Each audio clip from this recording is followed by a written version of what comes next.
since more than 200 years, since the Western domination of the world. Always be one country that conquer or exploit other countries or profit from other countries. Modernization doesn't equal to Westernization. In fact, there is another way.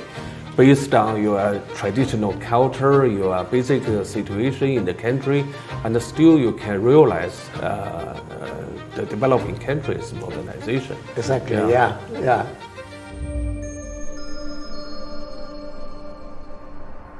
Population is a crucial factor in economic growth.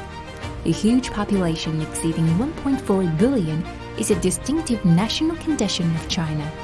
On this episode of Understand China, meet Javier Garcia, veteran Spanish media professional, in dialogue with Du Peng, Dean of the School of Population and Health at Renmin University of China, on the challenges and opportunities of China's enormous population and its journey towards modernization. So China has now a problem with a low fertility rate, no? And young people, they are not so willing maybe to have children. No? Which are China policies to combat this kind of low fertility rates, or in general the population problems in China? Despite the decline of China's fertility rate, in fact, still we have more than 9 million every year in the past two years. So the reality is China still has a very huge population. So the current population development strategy is try to have a optimized population policy, try to keep a reasonable population growth. So to build a society of childbirth friendly is trying to reduce the cost of childbirth, parenting, and also education. So for the national policy, what kind of a subsidy they can get, and whether they can have public benefit child care services, so that they don't need to worry about a lot like in the past. This is a very common feeling now. I notice in China this worried about employment among the young people, and the students, the high educated people. No? How do you want to solve that?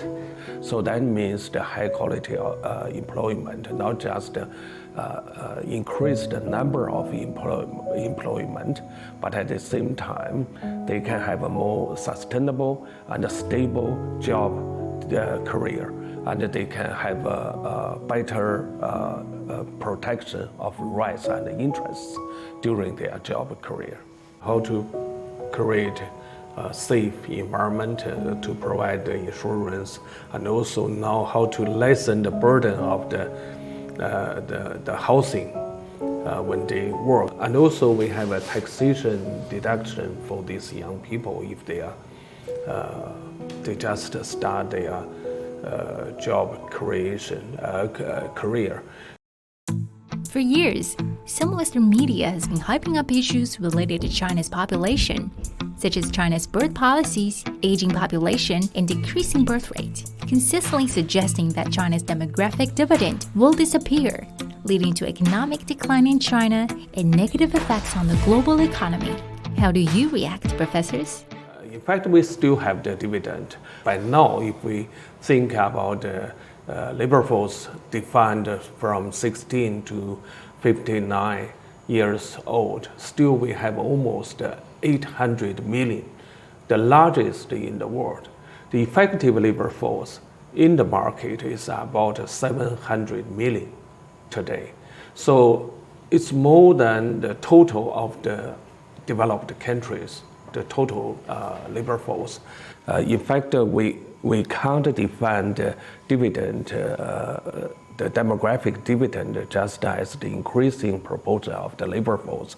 But at the same time, we need to focus on the quality of the labor force. So I think one of the main driving forces for China high quality development is Chinese high quality preparation, no? Chinese high quality education. We are changing from demographic dividend to talent dividend already. So that means when we consider about the future development, we can't just rely on the increasing number of the labor force, but we need to shift the focus to the composition of the labor force, the educational background of the labor force, and also their professional, so they are whether they are good at mastering the new technology, the artificial intelligence, these new technologies, we call that full factor productivity. So that's the important part of the talent dividend can play a role in the future. No, it's very interesting, and I agree with you. And maybe we can add also that China is also developing not only a high-quality development and also the high-quality labor force. Mm-hmm. No? Also, it's important to consider the transition to an elderly care society, because China is also developing a high-quality standard in the public services, in education, health, and other services for enjoy the free time of the people. And this elderly care sector will grow a lot, no? And then the consumption also of the elderly people will be very important for China. No?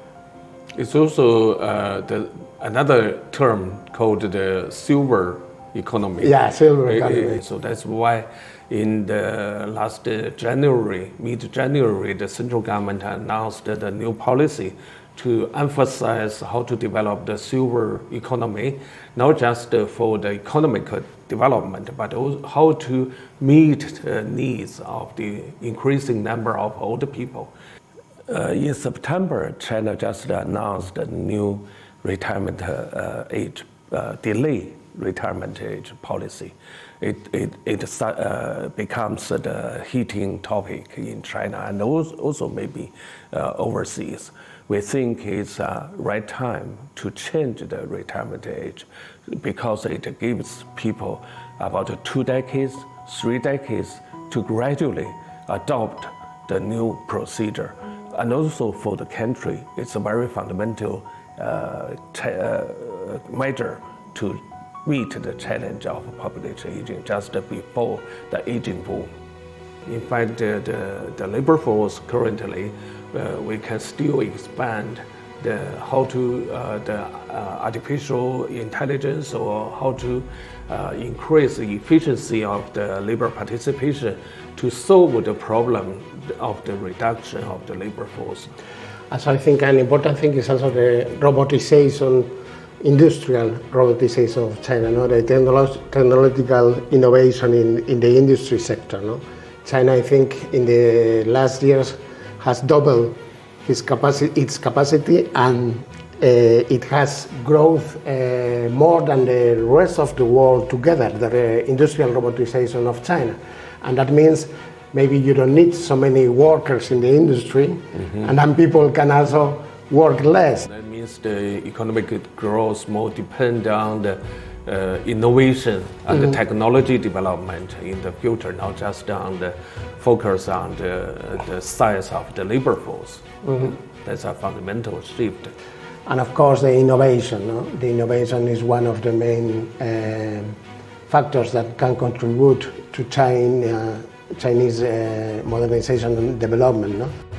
Chinese modernization is the modernization of a huge population. But how does China's approach to modernization differ from that of Western countries? So I think the world can learn a lot from China modernization. The seeking for common prosperity for all. No?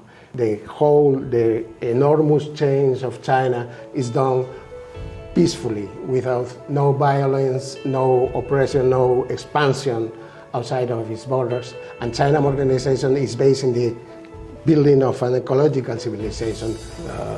It's a peaceful, like you mentioned, peaceful and green development, and to achieve a common prosperity in China. That also can be shared for other countries. When we have a better life, when we achieve the common prosperity, so that will be an even bigger market can contribute to the global development to provide more opportunities there. Exactly, Yeah. yeah. Modernization is not westernization, no? It was the belief, no, before, always in the developing world, they have to westernize to modernize. Maybe they can build their own model, taking some lessons from the Chinese model too. Yeah. It's already profiting the world from Chinese modernization, no? Because China is also sharing through the Belt and Road Initiative, for instance, its knownness and its technology to the world.